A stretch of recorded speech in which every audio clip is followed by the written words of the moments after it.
আজই ডাউনলোড করুন আর এনজয় করুন আপনার পছন্দের শো। রাজু রে, বড় কষ্ট হচ্ছে রে। তোকে ছেড়ে আমি থাকবো কেমন করে কে জানে। মা যাই বলুক না কেন বৌদি, আমি তো বলছি তুমি দেখো, ছোট বৌদি না খুব বড় ডাক্তার হবে, আর ফিরে এসে এই গ্রামেই ডাক্তারি করবে। ও আমাদেরকে ভুলে যাবে না, ভুলে যাবে না আমাদেরকে।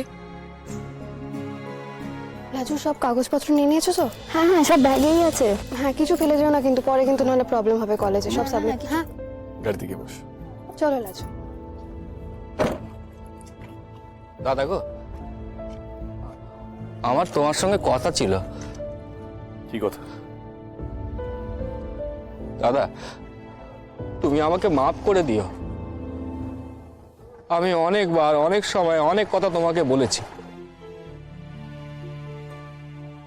ছোট মুখে বড় কথা, অনেক উঁচু নিচু কথা বলেছি তোমাকে। এসব কথা তুমি মনে রেখো নে গো। আসলে আমি তো বোকা, তাই একটু অবুঝ হই, অকারণে রাগ দেখাই। এ সবই আমার বদ গুণ।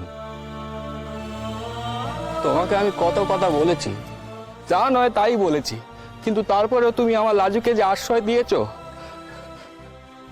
তার জন্য আমি তোমাদের কাছে কৃতজ্ঞ। তোমরা ওকে আশ্রয় না দিলে ওর ডাক্তারি পড়া হতো না। আমার তো অত ক্ষমতা ছিল না যে ওর সাথে গিয়ে ওকে নিয়ে তাকি।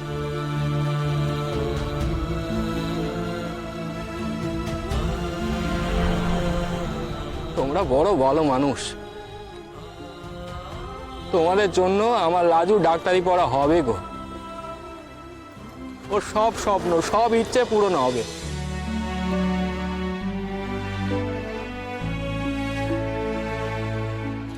সুদেব, তুমি এইভাবে বলছো কেন? আমার জায়গায় অন্য কেউ থাকলে হয়তো সে তাই করতো।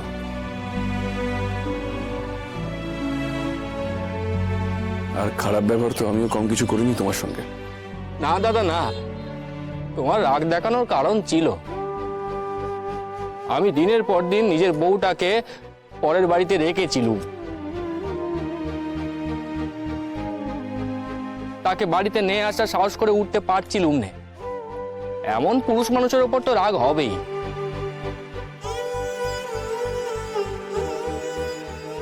তাও বলি দাদা, তোমার উপকারের শেষ নেই। ভর্তির পর তুমি অতগুলো টাকা দিয়ে দিলে।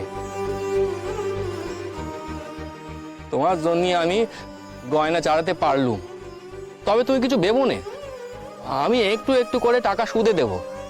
লাজু ডাক্তার হওয়ার আগেই আমি তোমাকে সুদে দেব।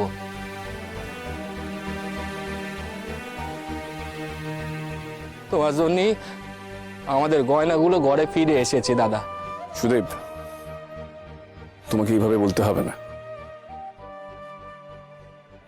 লাজুর প্রতি আমাদেরও একটা দায়িত্ব আছে। ঠাম্মি লাজুকে নিজের নাতনির মতন ভালোবাসে, সেটা তুমি নিজেও দেখেছ। আহ, সেই মানুষটা তো সাক্ষাৎ দেবী গো। তিনি না থাকলে লাজু বের রাতে ভেসে যেত। মানুষটিকে আমি এখান থেকেই গড় করি। সুদেবদা, রাজু যে ডাক্তার হবে এটা কিন্তু তুমি ওর পেছনে ছিলে বলেই পসিবল। তুমি যদি ওর পাশে পাশে না থাকতে কি এতটা দূরে এগোতে পারতো বলো তো? ওই সংসারের তোরবুড়ি খাড়াতেও আটকে থাকতো।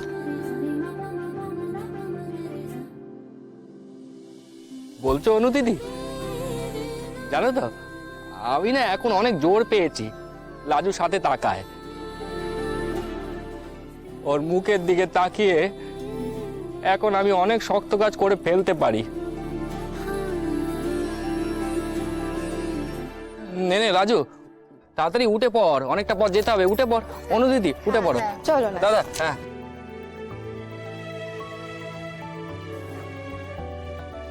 রাজু রে, তুই আমাকে ভুলে যাবি না তো? রোজ ফোন করবি তো? করবো, তুমি কিন্তু সাবধানে থেকো, বাড়িতে বেশি রাগারাগি করো না, আর রাগ করে না কে থেকো না। আমার কিন্তু দীপা দিদিকে বলা আছে, তুমি রাগ দেখালে সে আমাকে ফোন করে দেবে। তুই নেই এখন, আমি বাড়িতে কার জন্য লড়াই করব লাজু? তবে আমি যাব, মাঝে মাঝে তোর কাছে গিয়ে তোকে দেখে আসবো। রাজু, তুই একদম ভয় পাবি না, বুঝলি? সব সময় মনে রাখবি যে তোর একখানা বর আছে, যে তোকে সব বিপদে আগলে রাখে নিজের সাধ্য মতো। তুই শুধু মন দিয়ে পড়াশোনাটা করবি, কেমন? ও হ্যাঁ, সাবধানে থাকবি লাজু, কেউ কিছু বললে কানে নিবি নে, বুঝলি?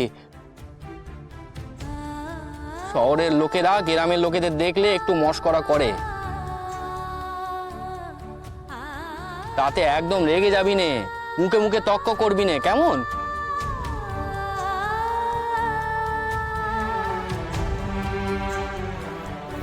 ও সুদেবদা, আমরা বুঝি লাজুকে নিয়ে মজা করি? আমরা তো শহরের লোক। না, তোমরা তেমন লোক নও গো। কিন্তু সেদিন আমি লাজুকে নিয়ে কলেজে গেছিলাম না, তো সেখানে একদল ছেলে মেয়ে কেমন কথা কইছিল আমাদের সঙ্গে। বাড়ি খারাপ ছেলে মেয়ে ওরা। এই লাজু, একদম ওদের সাথে মিশবি না, হ্যাঁ? এত ভেবো না, আমি ঠিক থাকবো।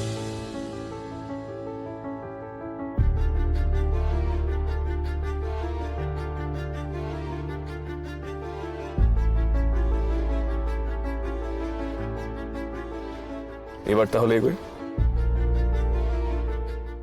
তুমি সাবধানে থেকো, আসি।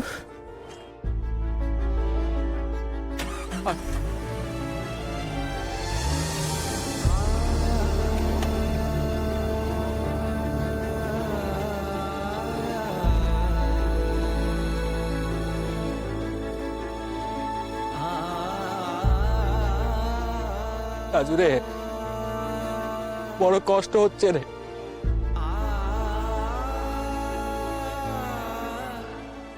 তোকে ছেড়ে আমি থাকবো কেমন করে কে জানে।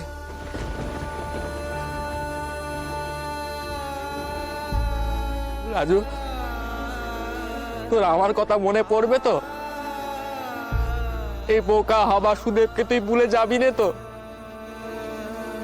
শহরে গিয়ে এই মানুষটাকে ভুলে যাস না রাজু, ভুলে যাস না।